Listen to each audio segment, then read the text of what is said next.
maber janen West Nile TV sawaro mikel na banga ko dogalo mide sheng matin mabinu sawa marom ku bangsheng mapod washide la mazongo vila madango binu komae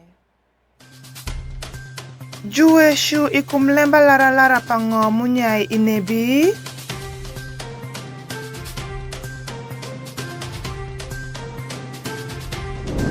wenda via sukuru muchago samu i primary ya rua utieno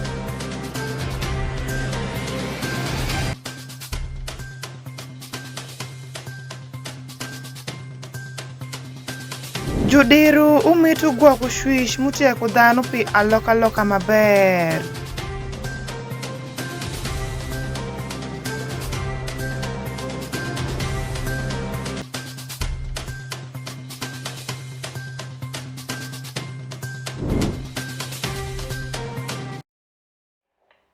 Tin shenkasya dek nindu apara bora padu mirabungwen oru 2024 nyengate kashindwa tfansi la mazao binu kumai juwe shikumlemba lara pangwa munya inebi isawa majutela obedu kalia okabedu eshe nenu kitema loka papolute kodo giwe shubende kama len kumlemba lara pangwa munya ikin luak dano mabedu ikabedu minebi wanwangi lembe bang Alfred Jawok Nelobere kolem lara mapol mutie char matong gonebe jotela giwacho ni ama ene tiere ngiri ich dana magitie kwen ngoma nyanok gimeto giti ko karo pini nwango ngoma duong kara giluone jomange nyaka go eni nelobere kuliao pa komiti maneno lembe mira loka mikor polo Honorable Emmanuel Rombi jawi komdo la binyine bi district unyutunia pasen pira bungwen palem lara pangomi district utie ditakecha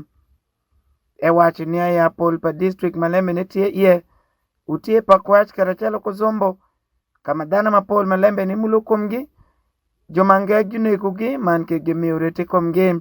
I told one day we met with His Excellency the President. I told him the next revolution, if you are not careful as an RM government and the government to come, will be the revolution on land issues.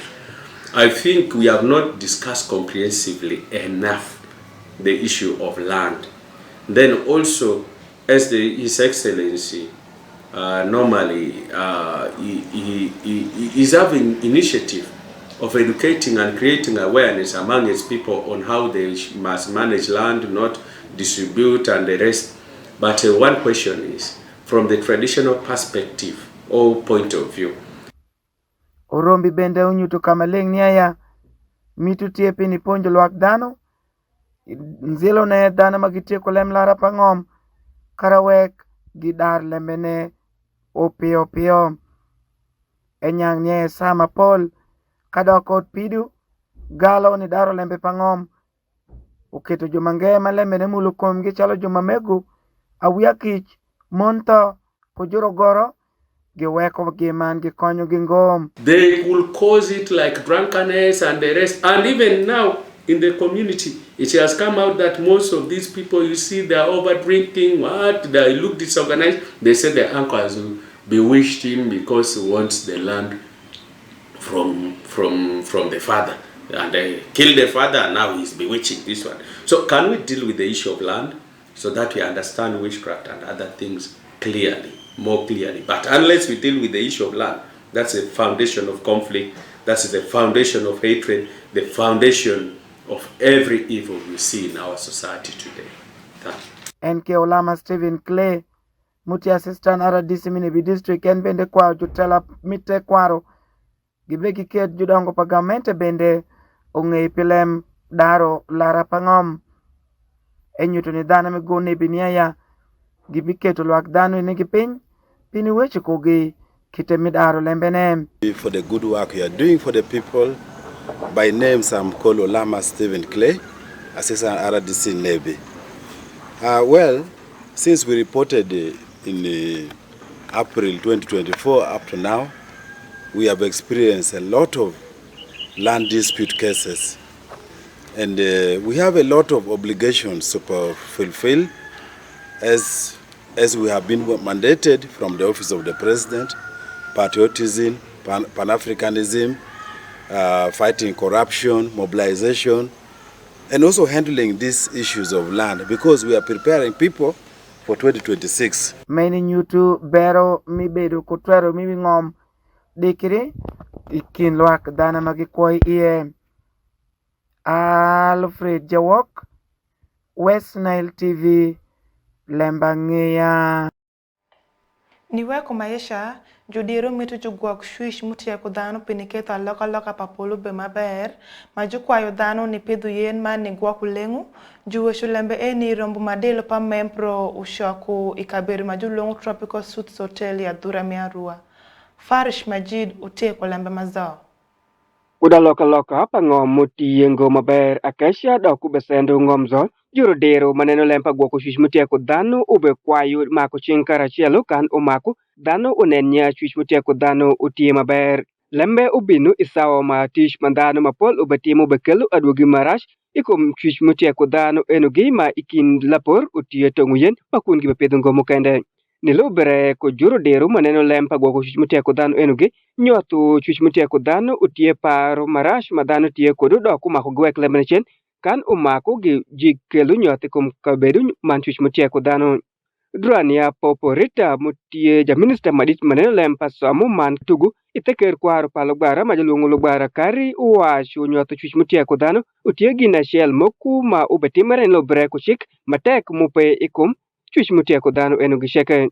The law has in itself been very clear, as many people have actually said it over and over. Gadit senior superintendent papalisi chirga taban mutie ngatima neno lempa shuish mutia kudano ikum dongo pakabedu udao ikum nyot shuish enu sheke ni lobre ko dano ma ukwero loboshik matira majuketu pigwa ko shuish mutia kudano eni man mukende utie wanjur shuish mutia nok ni lobotokik enu gisheke. Yeah, challenges are numerous, but notable is stakeholders. Some stakeholders are not ready to support, but still we have to engage them in how they will support us. And then the place is wide. It's wide, manpower issues. Mustafa Jerima achiel maneno delem fish mutia kudano uwasho dano mapol ubenyotu yen machalo yao ma enetigina shell manango piretietek I kwa padano dok julun jubetonge pi wange iyore mimaka karachielo komitedo mutia gin marash. The issue of the trees being used to make charcoal, which of course is for our betterment, livelihood, it's like a wanton destruction of the trees. So once we clear them, where do we go next? Where will we get the charcoal? So this calls for us to come up with alternative sources of energy. Let me use the simple term, alternative sources of means of cooking. Nyamegu Mary Dawaro ma utie ngati ma pere uyika pigwa kushimutia kudano nyasine environment officer I adora madit mer arua eni iten council washo dano maku uchokre karashielo man ulun mateke komsoso madano be oyo swami karampol kamkelu adwogi maraj. And at our household levels, everyone is responsible for their waste. When you generate, ensure that you be the one to take charge. Sheila apen mutiengati manenu teng otish madit man julungu action aid eni ideko kindana gi uwasho en kunenu pare megurema ubekado ipeku palokaloka papolu mutiengo maber akesha en gisheken. So we have a problem to deal with. The young mothers do not have alternative sources of fuel, and so we will get to the forests. Jurodero eni ginyutu chanchwimegi isamo kumirombo muberuti ye padano mamaro chuchmutia kudano azelo kelobedu maber ma utimere kudi aduramer arua eni kabedu moku mesham majlungu Tropical Suites Hotel. Peace Oshaki Farish Majid, West Nile TV, LEMB ANGEYA. Uwenda wia sukuru mi primary mi arua pa government ngo muchako somutie nok majukwa juru nyodu nitera wia enigi sukuru mani ngeo jemi misamu igi pienta menu tie tam mirajiki wanwang lembe banka shirot fancy. Machalo somo mita mirade kushakinda para busel padu mirabu ngwen oru 2024 sukuru moku yadura miarua pa government ngo wenda wia mushaku somo tenya no pishan jemi misomo manshan fizi magen pa juponju bedu malo pien shalo eniteta mirajiki mania awia sukuru bishidok le inindu mirashel gigam giluongu juru nyodu mapode wia migite pasho shwala wia megi sukuru pien gin gi juponji dongi shako ponji magi mitungo gi wek awia mute pasho ilela asiku Godfrey mute janen wi lem somu I otish mi Arua Central Division uweshu ni lubu woto pare isukuru enigi Paul pajuponji ushako ponji mapeku dongu te wenda wia sukuru muchako somu mute nyano magiweshu ni apeku ne ute shan jeni musomu ku school fees. The finding is that all the teachers have all quoted for duty in these schools, but the challenge is on the side of learners. Just like as we have been moving around, we realize that in some schools, not all the learners are reported, and I have specifically interfaced with some of the learners, especially whose brothers are still at home. I tried to ask what happened.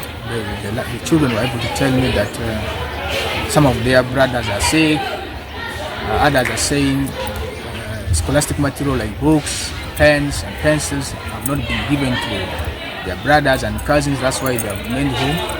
So generally, the turn-up of learners is still not good. Ega mekwayo juponji niponju kushwingia shell mashalo enitie ta mirajiki man bende ta mumaku awia enu shikudi klasi mkende Yore mingeyo peku magi kadhi iye man ginenia gidaro peku ne maber. Our expectation from the teachers this term is now that this is a promotional term. This is a term where a learner is supposed to be promoted to the next class. Those ones from P1 up to P6. But now those ones in P7 are supposed to sit till here at the end of this year, come November, so that they can be able to go to secondary, join secondary. So we are telling teachers, look, this term, no joke. Let us deliver. Let us cover our syllabus. Let us cover our topics. Let us assess learners and see their weakness. And we will also do our best to help them. After identifying their weakness, let's see how we can correct them so that they're able to catch up, especially the slow learners. Nyamegu Andiru Beatrice Asimasia, Mute Jawi Juponji mi Arua Hill Primary, Uweshu Mashalu enute ta mirajiki, ebedu kugen madit mania maku wenda wia mushaku somu ubele, re unwangre niya wenda wia mushaku somu tenya nok. Ega meluongu juru nyodu mapodia wia migite pasho nishwalugi nishaku somu. Our expectation was that being the final term, the children will come in very big numbers.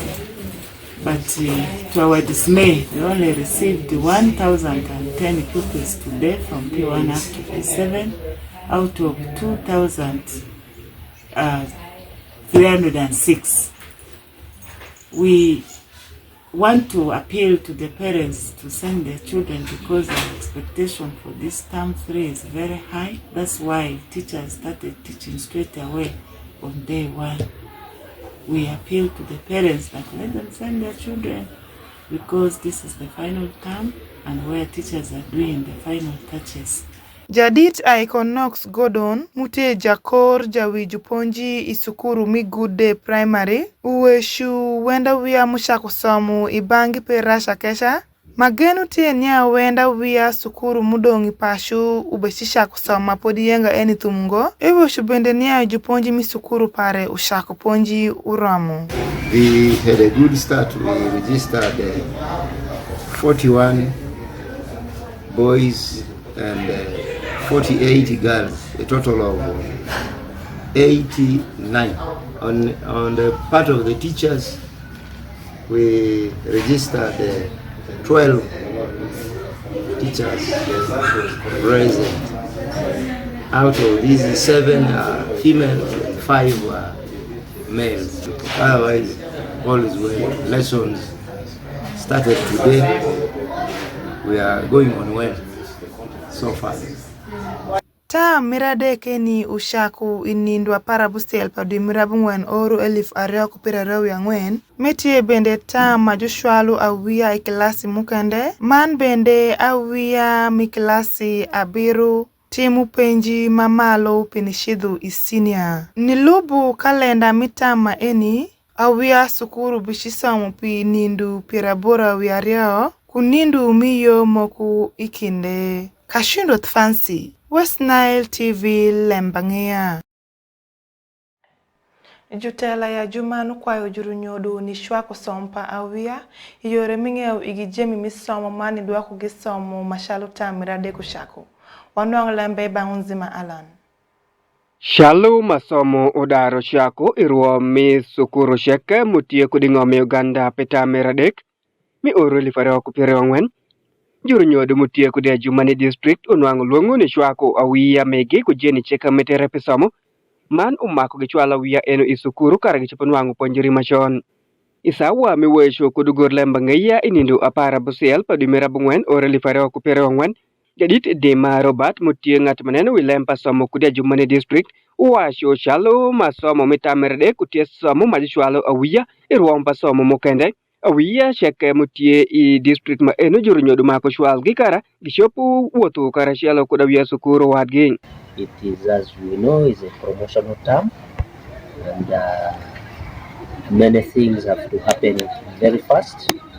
One is the parents need to really send the children early to school so that the teachers can catch up with all that they could have left as a backlog in term 2. Dima olund omeyo luongo ni juru nyodu shaka ni neno nyagishwalo awia megi isukuru manangu podikare uchidungo malash.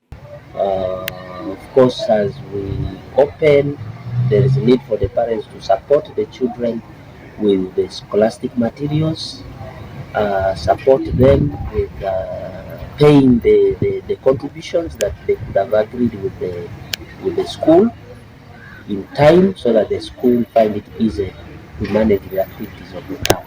Sokori Francis Patrick mutieja wang jawi juponji sukuru mere dima primary uwasho gin kawoni andagiro wenda wiya mano kende man ekwa juru nyodu nichwalo awia sheke entongoni gwakugi ipachu makun gin kawoni gidaro shaku ponju awia sukuru man ewachu juru nyodu ora wia megi sukuru shalo mapodi gibe sajeni mukende mapigi mitere pisamo. We assume the parents are still preparing them and looking for those requirements that the school needs them to bring, and it's the reason why some of them are not present today. Since as soon as we open, we're not going to be waiting for those children who are at home. We immediately start off our lessons. Somo pita mer adek ushako ingo Uganda ishenkasa chelinda para busial padumer abungwen oru 2024 angwen enkesa lembe unyutu kamalegnya sukuru pol mutieko di district mer ajumani urayo wenda wiya mano kende eni ginachel majdano maneno lempa somo ubawa chopu kelu adwogi marash ikum somo pa wiya itumpa oruma eni oreli farao kupera ngwen man ke yanyim kajori odumedri asuku lembe peace o shaki Njima Alan, West Nile TV, LEMB ANGEYA. LEMB ANGEYA mo ay banguzima Alan watunda jigipa LEMB ANGEYA mide sheng matin mabinu sabu sel ko bangsheng adwa kirifosh ngati mteka na West Nile TV nyanga teka shindwa fancy immediately kana West Nile TV ko yob mapol mbini wing Charles Street Talk, Wister Time, Movie Time, Shuku Man Nile Cast mabinu sawa share miruthi eno ja shishu dogu goki.